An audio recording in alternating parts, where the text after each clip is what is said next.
అబ్బబ్బబ్బా! అసలే ఎండలు మండిపోతుంటే ఈ భోగి మంటలేంటి అని అనుకుంటున్నారా? అలా అనుకుంటే మీరు పప్పులో కాలేసినట్టే. ఆగండి చెప్తా. ఈరోజు మా క్యాంప్లో అయితే ఒక అనౌన్స్మెంట్ వచ్చింది. హోలికా దహనం సెలబ్రేషన్స్ అయితే జరగబోతుందండి. దానికోసమే అన్నమాట. ఇప్పుడు పదండి మీరు చూద్దురు కానీ. నేను మా పిల్లలు రెడీ అయిపోయాం. ఇప్పుడైతే వెళ్ళిపోతున్నాం.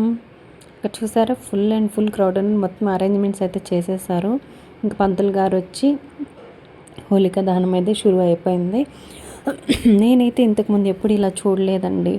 ఫస్ట్ టైం చూస్తున్నాను. మీరు ఎంతమంది చూసారు కమెంట్ చేయండి. మీరు కనుక చూసినట్లుంటే. ఈ హోలికా దహనం జరిగాకే మనకు హోలీ సెలబ్రేషన్స్ అనేవి స్టార్ట్ అవుతుందండి. చెడు మీద మంచి గెలవడం అను. అలాగే కొన్ని ఫొటోస్ అయితే తీసేసుకుని మాకు అక్కడ లడ్డు ప్రసాదంగా పంచారండి. లడ్డూలు నేను మా అమ్మాయి అక్కడ తినేసి ఇంటికైతే బయలుదేరిపోతున్నాము. మీరందరూ కూడా హోలీ మంచిగా సెలబ్రేట్ చేసుకోవాలని కోరుకుంటున్నాను. ఈ వీడియో కనుక మీకు నచ్చితే తప్పక లైక్ చేయండి, సపోర్ట్ చేయండి, సబ్స్క్రైబ్ చేయడం మాత్రం అస్సలు మర్చిపోద్దు. బాయ్.